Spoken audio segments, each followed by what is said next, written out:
메리 크리스마스, 메리 크리스마스. 지난번에 말씀드렸던 것처럼 메리 크리스마스 너무 좋은 말이잖아요, 그죠? 성탄절 하루에만 쓰기 너무 아까운 말이고, 또 오늘 이 강림의 계절에 늘 쓸 수 있는 인사입니다. 이 강림절 세 번째 주 주일 사부 예배 오신 여러분들 주의 사랑으로 사랑하고 축복합니다. 여러분의 삶에 평화의 왕으로 오신 우리 주 예수 그리스도의 은혜와 평강이 충만하시기를 우리 아기 예수님의 이름으로 간절히 축복합니다. 우리가 강림절 하는데 한번 설명해 드렸는데요. 사실은 영어로 하면 원래는 라틴어죠. 애드벤트라고 해서 기다림이라고 하는 뜻을 갖고 있습니다. 저희가 아마 이 강림절이라고 하는 표현을 감리교에서 올해까지만 쓰게 될 것 같아요. 감리교회 그 예배 그 협의하는 거기에서 이제 내년부터는 대림절로 쓰기로 결의를 했다고 제가 들었습니다. 이 대림절의 대자가 기다릴 대자입니다. 그래서 주님의 임재하심을 기다린다. 사실 이 애드벤트라고 하는 이 말의 의미에 좀 더 가까운 것 같아서 좀 반가운 소식입니다. 이 강림절, 대림절의 귀한 은혜가 우리 모두 가운데 있으시길 간절히 축복합니다. 제가 오늘 말씀은 시 한 절 읽어드리고 시작하겠습니다. 천상병 시인의 유고 에세이에 담겨 있는 시입니다. 한낮의 별빛이라는 시입니다. 돌담 가까이 창가의 흰 빨래들, 지붕 가까이 애기처럼 고이 잠든 한낮의 별빛을 너는 보느냐. 슬픔 옆에서 지겨운 기다림, 사랑의 몸짓 옆에서 맴도는 저 세상 같은 한낮의 별빛을 너는 보느냐. 물결 위에서 바위덩이 위에서 극으로 달리는 한낮의 별빛을 너는 보느냐. 새는 온갖 한낮의 별빛 계곡을 횡단하면서 울고 있다. 아멘 하지 않으셔도 됩니다. 한낮의 별빛이라고 하는 제목의 시입니다. 사실 오늘 말씀이랑 이 시 내용 자체에는 큰 연결고리는 없어요. 다만 한낮의 별빛이라고 하는 이 표현이 우리에게 주는 그런 인사이트가 있다라고 생각합니다. 오늘 나눌 말씀과 연관이 있다고 생각돼요. 여러분 한낮의 별빛을 본 적 있으십니까? 심지어 요새는 한밤중에도 별 보기가 힘듭니다. 별 보기 힘드신 분들 저희 좋은 교회로 초대합니다. 좋은 교회 저녁은 별이 잘 보입니다. 한번 이제 내일부터 우리 강림절 특별 새벽기도회 시작되잖아요. 내일 새벽부터 별들을 보시면 참 좋을 것 같습니다. 딱 여러분 들어오시면 입구에 그 십자가 탑에 딱 오리온이 딱 걸려 있습니다. 그래서 오리온을 보시면서 강림절 새벽 예배 드리시면 좋을 것 같습니다. 사실 한낮의 별빛은 볼 수 없지만 별빛이 보이지 않는다고 해서 별이 없는 것은 아니죠. 그 유명한 그 강연가 그런 얘기를 했죠. 별은 빛나지 않아도 별이다라고 하는 것이죠. 빛나지 않아도 그 자리에 있고 거기에 그 별의 역할이 있다라고 하는 것입니다. 또 이 한낮의 별빛이라고 하는 말은 우리가 보이지 않는다고 해서 아무런 의미가 없는 것은 아니다라고 하는 말입니다. 왜 제가 이런 말씀을 드리냐면 오늘 말씀에는 오늘 우리가 읽은 본문 말씀에 두 가지의 시선이 나타나요. 세례 요한의 제자들의 시선과 또 예수님 앞에 모여있던 무리들의 시선입니다. 이 두 가지의 시선이 약간의 대립구도를 가지면서 말씀을 이렇게 좀 상상을 하면서 읽으시면 좀 이렇게 긴장감이 좀 넘칩니다. 감옥에 갇힌 세례 요한이 자신들의 제자들을 보내서 예수님을 좀 파악하게 합니다. 그가 어떤 사람인지 알아봐라. 그래서 예수님은 자신을 찾아온 세례 요한의 제자들에게 이렇게 얘기합니다. 뭐 있겠냐? 가서 너희가 듣고 본 것을 너희 선생 요한에게 알려라 라고 말씀합니다. 그래서 요한의 제자들이 듣고 본 것이 우리가 읽었던 5절의 말씀과 같습니다. 눈먼 사람이 보고 다리 저는 사람이 걸으며 나병 환자가 깨끗하게 되고 듣지 못하는 사람이 듣고 죽은 사람이 살아나고 가난한 사람이 복음을 듣는 일들이 일어났죠. 밋밋하게 읽었는데요. 사실 놀라운 기적이 일어난 거잖아요. 성경에서 예언하였던 메시아의 등장을 알리는 모든 표징들이 다 예수님의 행동을 통해서 나타났습니다. 세례 요한의 제자들은 그것을 듣고 보았습니다. 그래서 세례 요한의 제자들은 선생님에게 기쁨으로 달려갔겠죠. 선생님이 말씀하시던 그분이 오신 것 같습니다 라고 하는 기쁨으로 돌아갔을 겁니다. 그런데 그런 후에 주님께서는 이 앞에 모이는 무리들에게 대주적으로 또 세례 요한의 모습을 보라고 얘기합니다. 세례 요한의 모습은 어땠을까요? 성경의 다른 부분을 찾아보면 세례 요한의 모습은 광야에서 다른 옷은 입지 않고 낙타 가죽을 옷으로 해 입고 메뚜기와 석청을 먹고 살아가는 이상한 사람, 광인의 모습이었습니다. 사람들은 예언자의 모습을 거룩하고 하나님의 말씀을 선포하는 어떤 그런 것을 상상하고 그런 예언자를 보려고 광야로 나아갔으나 막상 만난 사람은 예언자라고 하기보다는 좀 이상한 사람, 거린, 광인 이런 모습이었죠. 근데 그러한 시각을 바라보고 판단하는 사람들에게 주님이 이렇게 말씀하시는 거예요. 다시 한번 7절부터 11절의 말씀을 다시 한번 읽어보겠습니다. 말씀을 한번 다시 띄워주세요. 7절부터 11절 말씀을 같이 읽어보겠습니다. 시작. 이들이 떠나갈 때에 예수께서 무리에게 요한을 두고 말씀하셨다. 너희는 무엇을 보러 광야에 나갔더냐? 바람에 흔들리는 갈대냐? 아니면 무엇을 보러 나갔더냐? 화려한 옷을 입은 사람이냐? 화려한 옷을 입은 사람은 왕궁에 있다. 아니면 무엇을 보러 나갔더냐? 예언자를 보러 나갔더냐? 그렇다. 내가 너희에게 말한다. 그는 예언자보다 더 훌륭한 사람이다. 이 사람을 두고 성경에 기록하기를 보아라. 내가 내 심부름꾼을 너보다 앞서 보낸다. 그가 네 앞에서 네 길을 닦을 것이다 하였다. 진정으로 너희에게 말한다. 여자가 낳은 사람 가운데서 세례자 요한보다 더 큰 인물은 없었다. 그런데 하늘나라에서는 아무리 작은 이라도 요한보다 더 크다. 아멘. 사람의 눈에는 이 세례 요한의 모습이 그냥 거린처럼 광인처럼 보였지만 예수님께서는 이 세례 요한을 예언자보다 더 훌륭한 사람이다. 여자가 낳은 사람 가운데서 세례 요한보다 더 큰 인물이 없다라고 말씀합니다. 이 두 가지의 시선이죠. 세례 요한의 제자들이 예수님을 보았던 시각, 그리고 무리들이 세례 요한을 보려고 나갔던 그 시선들. 오늘 이 말씀이 우리에게 주시는 좀 깨달음이 있겠습니까? 이 말씀이 우리에게 주시는 메시지가 무엇입니까? 단순히 이것이 쉽게만 생각하면 이런 얘기 같아요. 예수님이 나 이런 사람이야. 나 메시아야. 그리고 니네 세례 요한 우습게 보지 마. 알고 보면 엄청 큰 사람이야. 이 이야기일까요? 저는 말씀을 묵상하면서 단순히 이러한 정보 전달이 아니라 이 말씀에 담겨진 내용은 우리가 귀로 듣고 눈으로 보는 것이 전부가 아니다라고 하는 것을 생각하게 한다라고 깨달았습니다. 눈에 보이는 현상에 휘둘리거나 속지 말아야 한다라고 하는 것입니다.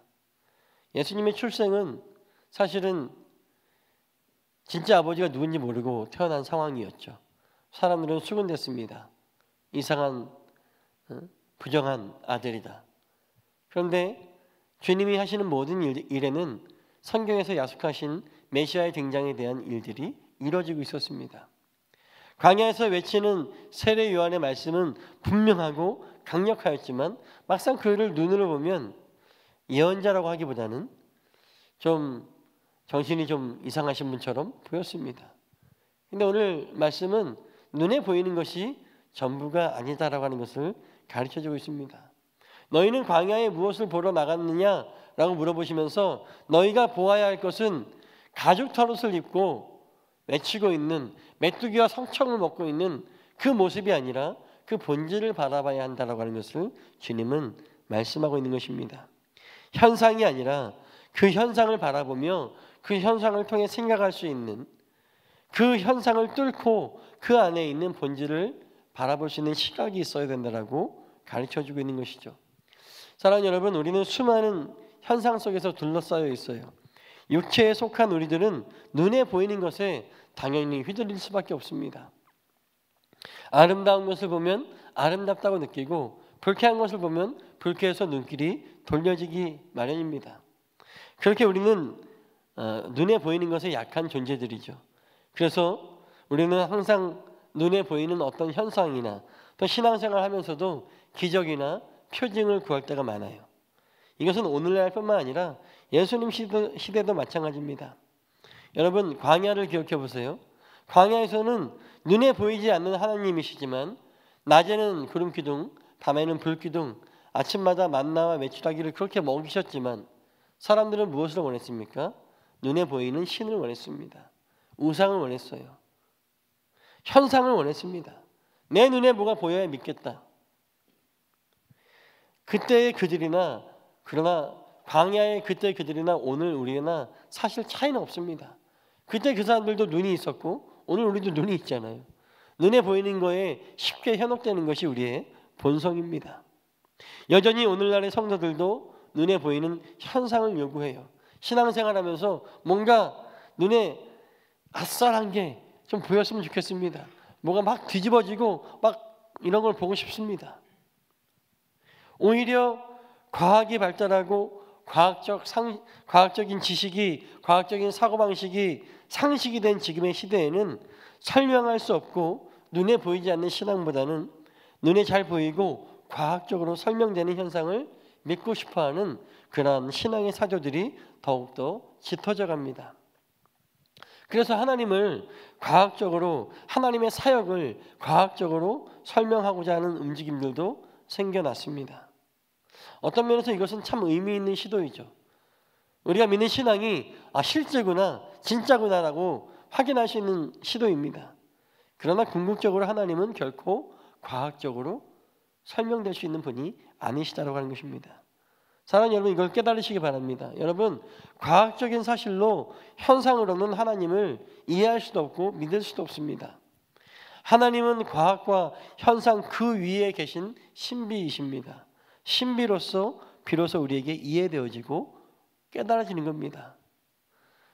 제가 여러분들에게 당장 이렇게 물어봅니다. 하나님 어떤 분이신지 설명해 보세요 라고 하면 너무 좋은 건 아는데, 너무 좋으신 분인 건 아는데 설명할 길이 없네. 별이 5개 이렇게 할 수는 없잖아요. 그죠? 하나님은 설명할 수는 없습니다. 우리의 신앙을 과학적으로 설명을 하는 것이 아니라 주님이 주시는 그 신비로서 우리는 그 우리의 신앙을 하나님께 고백드릴 수 있는 것입니다. 최첨단 과학이 발전한 이 시대에도 여전히 과학으로 증명할 수 없는 일들이 더 많이 있다고 하는 거예요. 학자들이 그렇게 이야기해요. 지금 과거에 비해서, 성경의 시대에 비해서 비약적으로 과학이 발달하지 않았습니까? 정말 많은 것들을 설명하고 증명할 수 있습니다. 제가 대학교 다닐 때에 인간의 DNA 지도, 게놈 맵이 완성되었다가 엄청난 화제였습니다. 그 당시 생명공학이 엄청난 인기였어요. 저도 부전공으로 생명공학을 했습니다. 지금은 다 부질없지만요. 과학이 정말 모든 것을 다 설명할 수 있을 줄 알았어요. 그때 그 상황에는 인간의 DNA 지도가 다 밝혀졌으니까 이제 모든 것이 다 가능하겠구나. 제 생각에는 그때와 지금이 조금은 차이가 있겠지만 그렇게 비약적인 차이는 없습니다. 우리는 과학으로 인간 세상에, 이 세상의 모든 것을 다 설명할 수 있을 것 같지만 실제적으로 과학자들이 하는 얘기는 과학이 설명할 수 있는 것은 이 세상 일의 1에서 2% 정도가 맥시멈이다라고 이야기합니다. 과학이, 인간의 지식이 눈에 보이는 모든 현상의 그 모든 것을 설명해 줄 수는 없다라고 하는 말씀을 드리는 것입니다. 믿음의 사람들은 과학이나 어떤 오감적인 것, 현상 그 이상의 것들을 바라볼 수 있는 신비와 지혜가 있어야 된다라고 하는 것입니다. 이것이 바로 신앙입니다. 여러분, 직장 생활하면서 또 학생들 학교 다니면서 믿지 않는 사람들에게 내 신앙 당당하게 밝히십니까? 나는 하나님을 믿는다, 나는 예수님을 믿는다 당당하게 밝히십니까? 저는 학교 다닐 때 잘 그러지 못했던 것 같아요. 나는 좋은 거 아는데 설명하기가 좀 난처해서 그러지 못했던 때가 많이 있습니다. 왜냐하면 신앙은 그렇게 설명되는 것이 아니기 때문에 내가 직접 겪고 내가 직접 하나님께 매달리고 기도하면서 하나님을 경험해봐야 깨달을 수 있는 것이 신앙이기 때문에 그렇습니다. 어떤 대상이나 상황을 바라볼 때 과학적인 사고, 객관적인 관찰도 굉장히 중요하지만 그것을 넘어서는 신앙적인 사고, 그 신앙적인 시선으로 바라볼 수 있는 것이 바로 믿지 않는 불신자와 성도의 차이인 것을 깨닫는 우리 모두가 되시길 바랍니다. 따라서 우리에게 나타나는 현상들, 일어나는 일들을 그것만 바라보고 표면적인 것만 바라보고 좌지우지되는 것이 아니라 그 안에 담겨진 하나님의 뜻, 하나님의 의미를 찾는 것이 바로 신앙의 시각, 현상이 아닌 본질을 바라보려고 하는 노력이 있어야 된다라고 하는 것입니다. 우리 살면서 많은 일들이 일어나잖아요. 굳이 눈에 보이는 것뿐만 아니라 많은 상황들을 접하게 됩니다. 근데 이것을 대할 때 믿음의 사람과 믿음이 없는 사람과의 차이는 분명하다라고 하는 거예요. 믿음이 있는 사람은 이 가운데 하나님의 뜻이 무엇인지 분별하고자 노력합니다. 그렇지 않은 사람은 주어진 상황에 좌절하고 절망하게 되는 것입니다. 오늘 말씀의 제목이 무엇을 보러 나갔느냐라는 말씀이잖아요. 그럼 다시 한번 물어보겠습니다. 여러분들은 신앙생활 하시면서 무엇을 보고 신앙생활 하십니까? 뭐가 있어야 신앙생활 하는 거 아닙니까? 여러분들 무엇을 바라보고 계십니까? 제가 현상과 본질이라는 말을 영어 사전에서 찾아보니까 이렇게 표현되어 있습니다. The outer shell and the inner essence라고 써 있습니다. 제 발음이 좀 시원찮죠? 주로 밤에 공부를 해서 The outer shell and the inner essence. 이 말의 뜻이 무엇입니까? 현상이라고 하는 것은 The outer shell, 그냥 바깥쪽에 있는 껍데기라고 하는 거예요. 본질은 무엇입니까? The inner essence, 안에 있는 정말 필수적인 것이 그것이 본질이다라고 하는 겁니다. 죄송합니다. 현상과 본질을 생각할 때 혹시 우리는 껍데기만 보고 껍데기 그 색깔, 그 질감, 그 컬러만 보고 좌지우지되는 껍데기에 휘둘리는 신앙으로 살고 있습니까? 아니면 그 껍데기를 뚫고 껍데기를 걷어내고 중심을 하나님의 뜻을 바라보는 신앙을 살고 있습니까?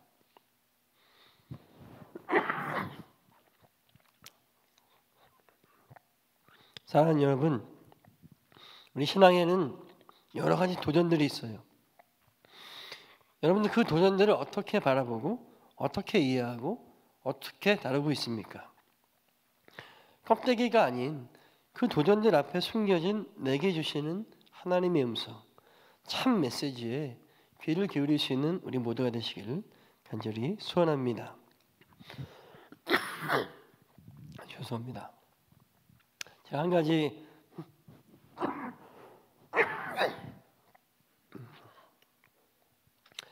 제가 개척했을 때 얘기를 잠깐 말씀드리고 말씀 좀 정리하려고 해요. 제가 개척했을 때 개척교회 처음 시작하면서 청소년들 아이들이 부지기수로 정말 많이 왔습니다. 제일 많이 왔을 때가 한 40-50명 됐던 것 같아요. 저의 주 사역은 아이들을 위한 떡볶이를 만드는 거, 팝콘을 튀기는 거였습니다. 근데 아이들을 섬기는 일이 참 기쁘지만 너무 힘들어요. 시도 때도 없이 와가지고 팝콘 튀겨, 또 뭐 떡볶이, 그리고 그 조그만 예배당에 프로젝터 스크린에 플스 연결해가지고 같이 게임해줘. 너무 바빴어요. 게임하는 일하고 떡볶이 만드는 일하고. 근데도 성전에 아이들이 북적북적 되니까 참 기분은 좋았습니다.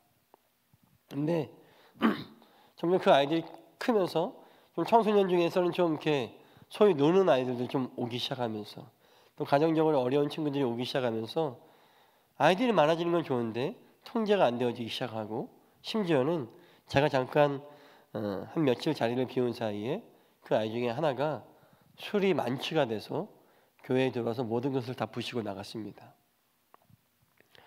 저는 그 현상을 바라보면서 너무 좌절했어요. 하나님이 이 목회를 원하시지 않는 건가? 나에게 벌 주시는 건가? 아무것도 하기 싫었습니다. 더 이상 이 목회를 이어가고 싶지 않았어요. 근데 놀라운 사실은 이러한 일이 한 번만 있었던 거 아니라는 겁니다. 벌써 이게 몇 번째예요. 그만두고 싶었어요. 근데 다시 한번 하나님께 마음을 다잡고 또 찢어지고 깨지고 부셔진 걸 다 정리하면서 또 깨끗하게 원상복구시키면서 하나님께 이렇게 부탁을 드렸습니다. 하나님, 제가 그러면 기본에 충실하겠습니다. 더 이상 제가 목회 잡기로 승부하지 않고 어떤 환심을 사는 것을 승부하지 않고 예배 잘 드리겠습니다. 먼저 우리 가정 예배 잘 드리고 제게 12가정을 주십시오. 교회 학교가 뭐고 다 안 하겠습니다. 이제 예배만 집중하겠습니다.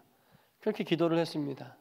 그리고 교회 학교도 다 그만두고 하나님께 이렇게 말씀을 드렸어요. 교회 학교가 필요한 때가 되면 말씀해 주세요. 그때 아이들도 교회 학교 하겠습니다. 그렇게 시작하면서 12가정을 놓고 서원하면서 기도하며 나갔을 때 하나님께서 다양한 또 신기한 방법으로 가정을 채워주시고 어느 날 어느 애기 엄마가 얘기를 하더라고요. 목사님, 전도사님, 우리 교회는 교회 학교가 없나요? 제가 말씀드렸습니다. 다음 주부터 하면 되죠. 다음 주에 교회 학교를 시작했는데 그 집 애기들 한두 명 데리고 할 줄 알았는데 교회 학교가 시작된다니까 그 엄마가 기뻐서 그 아파트의 친구들, 애기들 다 데리고 왔어요. 그래서 교회 학교도 부흥시켜줬습니다. 제가 현상만 바라보고 나아갔다면 저는 목회를 그만뒀을 겁니다. 아니면 적어도 목회까지는 아니어도 그 개척교회는 그만두고 다른 데를 갔겠죠. 하지만 하나님께서 제게 그렇게 시련을 주시고 계속 뭔가 될 듯하다가 넘어뜨리고 될 듯하다가 넘어뜨리는 것에는 저는 그 당시 깨닫지 못했지만 그러나 한 가지 믿음만 있었습니다. 이유가 있을 거다. 하나님이 사실은 다른데 수련 목회자나 전도사로 가면 날고 길 수 있는데 나의 이 수많은 재능을 하나님께서 그런 데다 쓰지 않으시고 여기 조그만 교회에다 갖다 놓으시고 여기서 지지고 볶고 맨날 팝콘이나 튀기게 하시고 떡볶이나 하게 하시고 한 이유가 있을 거다. 애들 술 먹고 토해놓고 부셔놓고 뒤치다거리 하는 이유가 있을 거다. 그렇게 했을 때 하나님께서 정말 1년 좀 안 돼서 12가정을 채워주시고 더 놀라운 부흥을 이뤄내 주셨습니다. 무엇을 말하고 싶은 겁니까? 여러분, 눈에 보이는 도전 또 나에게 닥쳐지는 상황만 바라보지 말라고 하는 것입니다. 지금 나에게 닥치는 상황이 최악의 상황일 수도 있어요. 하지만 그 하나님께서는 여러분에게 주시는 그 최악의 상황을 통해서 하시고자 하시는 말씀이 있는 거잖아요. 현상만 바라보면 최악의 순간이지만 그 현상 속에 숨어있는 하나님의 본질, 그 사랑의 음성을 우리가 듣고 파악할 수 있다면 그 시간은 여러분 인생의 최고의 레슨이 되어질 것이다 라고 하는 것입니다. 요한의 제자들은 이적과 표징만을, 무리들은 광야에 서 있는 광인을 보았지만 오히려 예수님과 세례 요한은 다른 현상들을 바라봤지만 그 안에서 동일하게 하나님의 위대한 복음의 음성을 바라보고 들을 수 있었다고 하는 거예요. 하나님의 위대한 복음 사역을 위해서 그 길을 준비하는 예언자보다 더 위대한 큰 믿음의 사람을 주님은 보셨고 세례 요한은 말씀 그 자체이신 주님과 하나님의 위대한 계약과 사랑을 예수님의 사역을 통해서 보았다라고 하는 것입니다. 단순히 기적과 이적만을 단순히 광야에 있는 광인만을 본 것이 아니라 그 안에 담겨진 하나님의 마음, 하나님의 뜻을 볼 수 있었다라고 하는 것입니다. 여러분, 이것이 분명히 성도와 성도가 아닌 사람의 차이라고 하는 거예요. 믿음이 있는 사람과 믿음이 없는 사람의 차이는 여기에 있습니다. 내가 교회를 다닌다고 해서, 내가 찬양팀이라고 해서, 내가 임원이라고 해서, 내가 무슨 집사, 권사, 장로라고 해서, 아니요, 그건 타이틀이잖아요. 내가 하고 있는 일이잖아요. 현상을 바라볼 때 그 현상 때문에 좌절하는가, 아니면 그 현상 안에 그 너머에 숨겨있는 하나님의 음성을, 하나님의 뜻을 바라보는가의 차이가 믿음이 있는 사람과 믿음이 없는 사람의 차이, 믿음이 큰 사람과 믿음이 작은 사람의 차이라고 이야기하는 것입니다. 사랑하는 여러분, 여러분 무엇을 바라보러 오늘 예배에 오셨습니까? 무슨 예배를 보러 오셨습니까? 오늘 우리가 살고 있는 믿음의 환경은요, 그 어느 때보다도 어려운 시기 아닙니까? 믿음을 갖고 산다는 것이 때로 부끄럽기도 합니다. 신문지상에, 언론지상에 자꾸 교회 가서 사고치면, 듣도 보도 못한 어느 교단에 또 어느 목사가 사고치면 정말 한숨이 퍽퍽 쉬어집니다. 내가 교회 다닌다는 거 얘기하고 싶지 않아요.